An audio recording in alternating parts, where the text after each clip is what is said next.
உறவினர்களின் சங்கம் வடக்கு கிழக்கு மாகாணங்கள் வலிந்து காணாமல் ஆக்கப்பட்டவர்களை எம்மிடம் ஒப்படைங்கள் என கோரியும் அல்லாது அவர்கள் எங்கே என சிங்கள பேரினவாத அரசிடம் பலமுறை கேட்டும் அதற்கான தீர்வு கிடைக்கவில்லை. எனவே நாம் வலிந்து காணாமல் ஆக்கப்பட்டவர்களுக்கான நீதி கோரி 2017 பிப்ரவரி மாதம் 20ஆம் தேதி கிளிநொச்சி கந்தசாமி ஆலயம் முன்பாக ஆரம்பிக்கப்பட்ட தொடர் போராட்டமானது வடக்கு கிழக்கென விரிவுபடுத்தப்பட்டது. 2017 பிப்ரவரி ஆரம்பிக்கப்பட்ட போராட்டம் 8 வருடமாக, அதாவது இன்றுடன் 2920 நாட்களை கடந்து தொடர்கின்றது. 2009 மே 18 முள்ளிவாய்க்காலில் போர் மௌனிக்கப்பட்ட 16 ஆண்டுகள் ஆகின்றன. இன்றும் இனப்படுகொலை தொடர்ந்த வண்ணம் உள்ளன. ஆனால் இலங்கையில் ஜனாதிபதிகளும் ஆட்சியாளர்களும் மாறினாலும் தொடர்ந்தும் இனப்படுகொலைக்கான நீதி, வலிந்து காணாமல் ஆக்கப்பட்டவர்களுக்கான நீதி நேரடியாக படையினர்களிடம் சாட்சியங்களுடன் ஒப்படைக்கப்பட்டவர்களுக்கு என்ன நடந்தது என்பதை தொடர்பான நீதி வரை இன்று வரை கிடைக்கவில்லை. வலிந்து காணாமல் ஆக்கப்பட்ட உறவினர்களின் சங்கத்தினராகிய நாம் 2017ஆம் ஆண்டு தொடக்கம் இன்று வரையும் உள்நாட்டில் பல போராட்டங்களை நடத்தினோம். இலங்கை அரசின் நீதித்துறையில் நம்பிக்கை இல்லை என்ற ஒரு காரணத்தினால் நாம் சர்வதேச நீதி விசாரணையை வேண்டும் என பல தடவைகள் கோரிக்கைகளை முன்வைத்து போராடி வருகின்றோம். சர்வதேச நாடுகளின் ராஜதந்திரிகளுக்கு மகஜர்களையும் அனுப்பினோம். நேரடியாக ஜெனீவாவில் உள்ள ஐநா மனித உரிமை ஆணைக்குழுவிலும் சென்று ஆவணங்களை ஆதாரத்துடன் கையளித்தோம். ஆனால் இதுவரை எமக்கான நீதி கிடைக்கவில்லை. 2015 ஆட்சியில் இருந்த நல்லாட்சி காலம் என சொல்லப்படும் ஜனாதிபதி மைத்ரிபால சிறிசேனா, 2019 ஜனாதிபதி கோட்டபாய ராஜபக்ச, 2022 ஜனாதிபதி ரணில் விக்ரமசிங்கா வரையிலான சகல அரசாங்கங்களும் எம்மை ஏமாற்றியுள்ளனர்.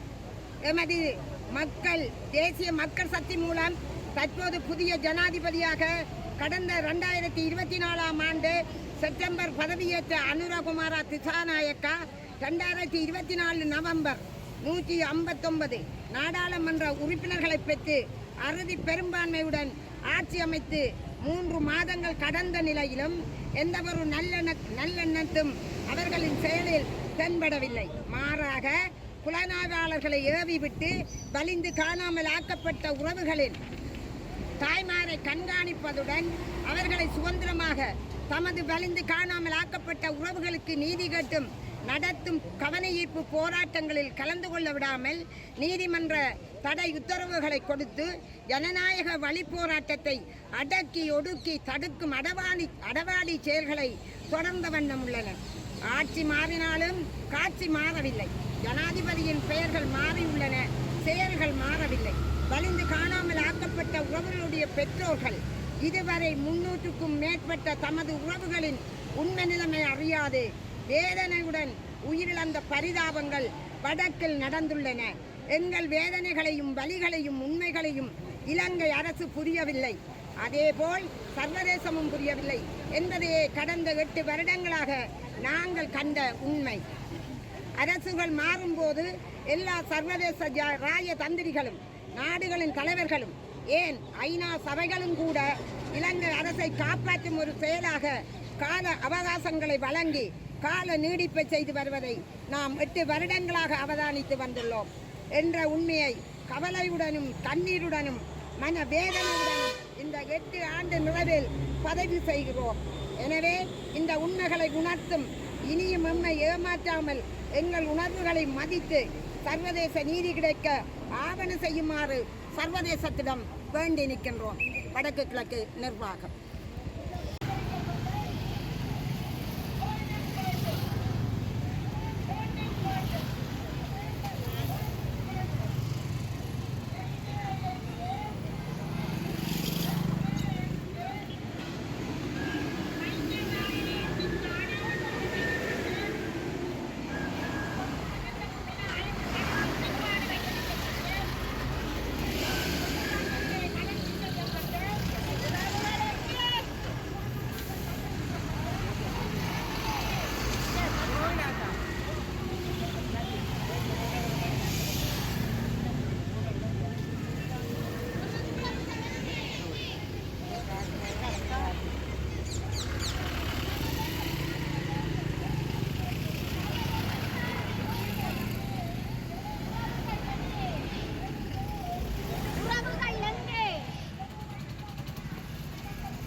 சர்வதேச நீதிமன்றத்தில் நிறுத்து. நீதி வேண்டும். நீதி வேண்டும். நீதி வேண்டும். இந்த மண்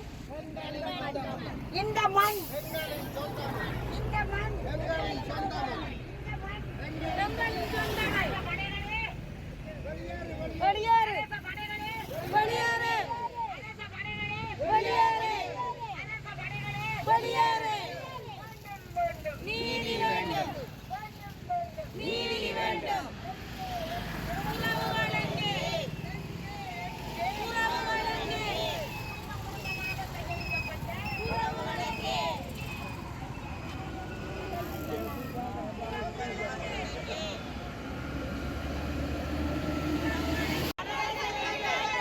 வேண்டும் வேண்டும். எங்கே எங்கே? உறவுகள் எங்கே? எங்கே எங்கே? உறவுகள் எங்கே? எங்கே எங்கே? உறவுகள் எங்கே? வைத்தியசாலையிலிருந்து காணாமல் போக செய்யப்பட்ட வீடுகளுக்குள்ளே முற்றுமுண்டு இழுத்து செல்லப்பட்ட விசாரணைக்கென்று அழைத்து செல்லப்பட்ட ஓமந்தை சாவடியிலே கையளிக்கப்பட்ட எங்கே எங்கே? உறவுகள் எங்கே? எங்கே எங்கே? உறவுகள் எங்கே? உறவுகள் எங்கே? கொல்லைவான்களிலே கடத்தி செல்லப்பட்ட உறவுகள் எங்கே? முற்றுமுண்டு இழுத்து செல்லப்பட்ட உறவுகள் எங்கே? உறவுகள் எங்கே?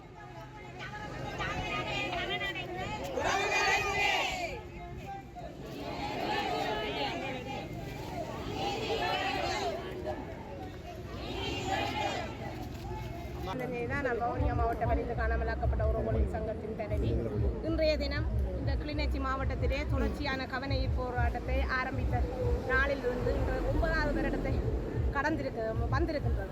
எனவே அந்த நாளிலே நாங்கள் நினைவு கூறும் நாளாக இல்லை, எமது உறவுகளுக்கு 8 வருடங்களாக நாங்கள் இந்த வீதியில் வெயில் மழை பாராமல் எவ்வளவோ துயரத்தின் மத்தியிலும் எவ்வளவோ அச்சுறுத்தல் அடக்குமுறைகளுக்கு மத்தியிலும் நாம் போராடி வருகின்றோம்.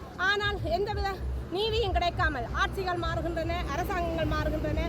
அவர்கள் எந்த விதமான இந்த தமிழ் மக்களுக்கான நீதியை பெற்றுக் கொடுக்க வேண்டும். இந்த உறவுகள் உண்மையாகவே உயிர்களைத்தான் கொடுத்துவிட்டு கையில் ஒப்படைக்கப்பட்ட உறவுகளுக்கு என்ன நடந்தது என்று எந்த ஒரு அரசாங்கமும் பதில் சொல்லாத போதுதான் நாம் சர்வதேசத்திடம் கேட்டிருந்தோம்.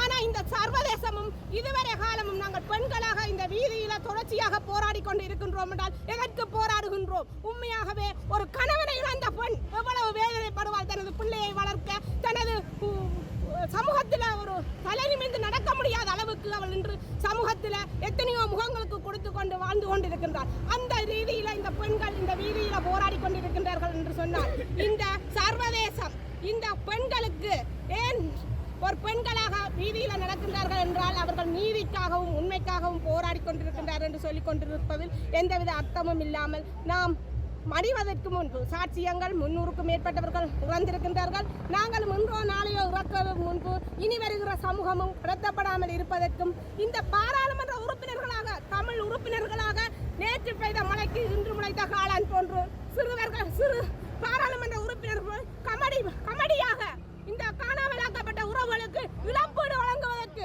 இழப்பீடு நாங்கள் கேட்பதற்காக போராடவில்லை. நாம் இழப்பீடு கேட்பதென்றால் நாங்கள் போராட தேவையில்லை. நாங்கள் நர்ஸிடம் வேண்டிக் கொண்டு நமது வீட்டில் இருந்திருப்போம். நமது உறவுகளுக்கு என்ன நடந்தது என்று கேட்பதற்காகவே போராடுகின்றோம். நீங்கள் போயிருந்து பாராளுமன்றத்திலே அவர்களுக்கான இழப்பீடு கொடுத்தால் அவர்களுக்கான நீதி கிடைக்கும் என்று கதைக்காதீர்கள். இவர்களுக்கு உண்மையை கண்டறிவதற்காக நீங்கள் குரல் கொடுங்கள். நீங்கள் குரல் கொடுத்தால் மட்டும் பாராளுமன்றத்தில் இந்த சர்வதேசம் எடுத்துக்கொள்ளும் என்பதை நீங்கள் ஒவ்வொருவரும் புரிந்து கொள்ளுங்கள். இந்த பெண்களை பாருங்கள், இன்றையாவது நீங்கள் உணருங்கள் ஒவ்வொரு பாராளுமன்ற உறுப்பினர்களும். நன்றி.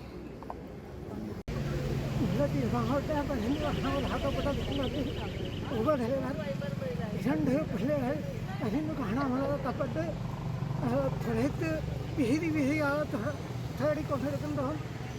இலங்கையிலே தேடினோம், இலங்கை ஜனாதிபதியிடம் தேடினோம், நமது உறவுகளை சர்வதேச சட்டத்திடம் தேடினோம், சர்வதேச நிறுவனங்களிடம் தேடினோம். எதற்கும் பதில் கிடைக்கவில்லை. 8 ஆண்டுகளாக இந்த கிளிநொச்சி மாவட்டத்திலே 100க்கும் மேற்பட்ட எங்களோடு இணைந்து போராடங்களை இழந்திருக்கின்றோம். இந்த நிலையிலே நாங்கள் 2 விடயங்களை மட்டும் கோர விரும்புகின்றோம். சிங்கள மக்கள், இலங்கையிலே வாழ்கின்ற பெரும்பான்மை சிங்கள மக்கள் ஒரு மாற்றத்தை வேண்டி ஒரு புதிய கொள்கையுடைய சிந்தனையுடைய ஒரு அரசாங்கத்தை நிறுவியிருக்கின்றார்கள். அவர் அந்த சிங்கள மக்களிடம் நாங்கள் பணிந்து கேட்கின்றோம். எங்களுடைய பிள்ளைகள் உங்களுடைய இராணுவத்தினால், உங்களுடைய அரசு யந்திரங்களினால் வலிந்து காணாமல் ஆக்கப்பட்டிருக்கின்றார்கள். நாங்கள் துளைத்து விடவில்லை, நீங்கள் எங்களுடைய பிள்ளைகளை துளைத்திருக்கின்றீர்கள். எனவே தயவு செய்து சிந்தியுங்கள். இந்த மாற்றத்தை விரும்பி, ஒரு கருத்து மாற்றத்தை, ஒரு தத்துவ மாற்றத்தை விரும்பிய நீங்கள் எங்களையும் பாருங்கள், கண் திறந்து பாருங்கள். நாங்கள் வீதி வீதியாக எங்களுடைய பிள்ளைகளை நீங்கள் துளைத்தற்காக தேடிக்கொண்டு திரிகின்றோம். எனவே தயவு செய்து எங்களுடைய உண்மையான நியாயமான கோரிக்கைகளை நீங்கள் நிச்சயமாக பார்க்க வேண்டும் என்று கேட்பதோடு, இந்த அரசாங்கத்தை நாங்கள் கிளீன் ஸ்ரீலங்கா என்று அரச நிறுவனங்களையும் வீதிகளையும் துப்புரவுகளை விட்டு எங்களுடைய இலங்கையிலே வாழ்கின்ற வடக்கு கிழக்கை பூர்வீகமாக கொண்ட தமிழ் மக்களுடைய பிரச்சனையை நீங்கள் தீர்க்கிறதன் ஊடாக, எங்களுடைய காணாமல் போன ஒருவர்களுக்கான நீதியை தேடுவதனூடாக அந்த நீதியிலே உண்மையிலே என்ன நடந்தது என்று கண்டறியப்பட வேண்டும். கண்டறியப்பட்டவன் அதற்கான நீதி வழங்கப்பட வேண்டும். அதன்பின் நிச்சயமாக எதிர்காலத்திலே இது இப்படி நடக்க முடியாத அளவுக்கு ஒரு ஏற்றுக்கொள்ளக்கூடிய தீர்வை நீங்கள் முன்வைக்க வேண்டும். அந்த தீர்வு மீண்டும் பெறாமல் இருப்பதற்கு உரிய நடவடிக்கை எடுக்க வேண்டும். அப்படியாயும் நீங்கள் எங்களுடன் காய்க்க வேண்டும், எங்களோடு பேச வேண்டும், எங்களுடைய துன்பங்களை புரிந்து கொள்ள வேண்டும். எங்களுடைய உறவுகளையும் எங்களுடைய பிள்ளைகளையும் கண்டுபிடிப்பதற்கு சர்வதேசம் நிச்சயமாக எங்களை உதவி புரிய வேண்டும். அதே நேரத்தில் புதிதாக தத்துவார்த்த ரீதியாக மாற்றம் பெற்றிருக்கிற அரசு தலைவரிடம் நாங்கள் வேண்டுகின்றோம். எங்களுடைய பிரச்சனைகளை நிச்சயமாக உங்கள் அளவிலே ஆராய்வதற்கு படிக்கிட வேண்டும் என்று கூறிக்கொண்டு விடைபெறுகிறேன். 5 பேர் போனாங்க. 3 பொம்பளை பிள்ளைங்க ஒரு குடும்பம் இருக்குது. 4 வடி வரை இந்த பிள்ளை அம்மா இந்த பிள்ளைக்கு இன்டர்வியூ கொண்டு போனார். அவர் எந்த படிங்க இந்த தம்பி படிங்க. அதுதான் இன்றைக்கும் இந்த பிள்ளை உங்களுடைய சண்டை நம்பிக்கை. நான் ஜனாதிபதிக்கு இந்த ஜனாதிபதிக்கு இந்த பிள்ளை மேலே காலையில் படித்து கடலை படித்து போட்டேன். நான் அவரை அனுப்பிடுறேன் எனக்கு நம்பிக்கை. மற்றும் பார்லிமெண்ட்டுக்கும் போட்டேன். ஜனாதிபதியாக்களுக்கு முழு பேரும் கடிதம் போட்டு குடிச்சுட்டு பேரை கொண்டு தேடி தெரிஞ்சவங்க போல ஆராய்ச்சி சொல்லி நானும் இங்கே இங்கே ஓடி விழுந்து காரையும் பேரேன். இதோட 6 மாதம் முடியுது விழுந்து அந்த நோட நான் ஏன் இந்த பிள்ளை பெருமண்டு நான் இந்த பிள்ளை எதிர்க்க ஐயா. நான் கூட கண்டிப்பாக கேட்கிறேன், ஜனாதிபதிக்கு இந்த அனுப்பணும். இந்த பிள்ளை அனுப்பி நான் கையெடுத்து காலில் விழுந்து கும்பிடுவேன். இதுதான் எனக்கு தெரிஞ்சது. இப்போ நான் 50 இருக்குல்ல சொந்தம் யாழ்ப்பாணம் நீர்வேலி வைக்கிறது நீர்வேலி வீடு எட்டு சொந்த இடம் புறப்படத்து இல்லாமல் அங்கே தான் இதோட முடிச்சு போனால் இங்கே இருந்தாலும் படம் குழந்தை கூட கலத்துல இப்போ நான் பார்க்குறது கைக்கிட்ட பாக்கிட்டு அங்கே இருக்கிற ஒரு தகவல் நான் அதில் எடுத்துட்டு தேடி எடுத்து சொல்லி இதில் அனுப்பிவிட்டா சொல்லிங்க. காணாமலாக்கப்பட்ட உறவுகளின் சங்க தலைவியும் வடக்கு கிழக்கு வளர்ந்து காணாமலாக்கப்பட்ட உறவுகளின் சங்க செயலாளருமான தம்பிராச செல்வராணி இன்று கிளிநொச்சி மாவட்டத்தில் 8 வருட போராட்டங்கள் முடிவுற்று 9வது ஆண்டை இன்று எட்டி நிற்கின்றது. 2009ஆம் ஆண்டு யுத்தம் மௌனித்த பின்னரும் நாங்கள் இந்த போராட்டங்களை வடக்கு கிழக்கில் சிறு சிறு குழுக்களாக தொடங்கிய போராட்டம் இன்று கிளிநொச்சி மாவட்டத்தில் கடு உச்ச போராட்டமாக தாங்கி நின்று 9 வருடமாகின்றது. இந்த 9 வருடத்தில் எங்களுடன் கூட இருந்து தங்களது பிள்ளைகள் வரும் என்று புழுதி வெயில் மழை பாராது போராடி இன்று 300 தொடக்கம் 380க்கும் மேற்பட்ட உறவுகளை நாங்கள் இழந்து நிற்கின்றோம். இன்று எங்களது போராட்டம் 2018ஆம் ஆண்டிலிருந்து நாங்கள் எங்களது உறவுகள் ஐநா முன்றலில் 36வது தொடரில் எங்களது உறவுகள் நாங்களே ஐநாவுக்கு முன் சென்று எங்களது உறவுகளின் பணிகளை அங்கே நாங்கள் கூறி வருகின்றோம். இன்று வரை நாங்கள் கூறித்தான் வருகின்றோம். இன்று இலங்கை அரசிடம் பலமுறை எங்களது பிரச்சனைகளை ஒவ்வொரு ஜனாதிபதிகள் மாறி மாறி வரும்போதும் அவர்களுடன் கேட்டு நாங்கள் இன்று சர்வதேசத்தை எட்டி நிற்கின்றோம். எங்களுக்கு இந்த உலக பொறிமுறையில் நம்பிக்கை இல்லை. நாங்கள் இன்று சர்வதேசத்தை எட்டி நிற்கின்றோம். சர்வதேசத்துடன் நாங்கள் கேட்டு நிற்கின்றோம். எங்களது உறவுகள் இன்று 300க்கும் 350க்கும் மேற்பட்ட உறவுகள் இன்று நாங்கள் எங்களுடன் உறவுகள் இருந்தாலும் நாங்கள் இறக்கும் தருவாயில் இருந்தாலும் எங்களது உண்மைக்கும் நீதிக்குமான போராட்டம் இது என்பதை நாங்கள் இன்று உலக நாட்டுக்கு எடுத்து காட்டிக் கொண்டிருக்கின்றோம். அது மட்டுமல்ல, இன்று ஐநா சபை இந்த இலங்கை அரசுக்கு காலக்கெடு கொடுக்கக்கூடாது. மீண்டும் மீண்டும் காலக்கெடு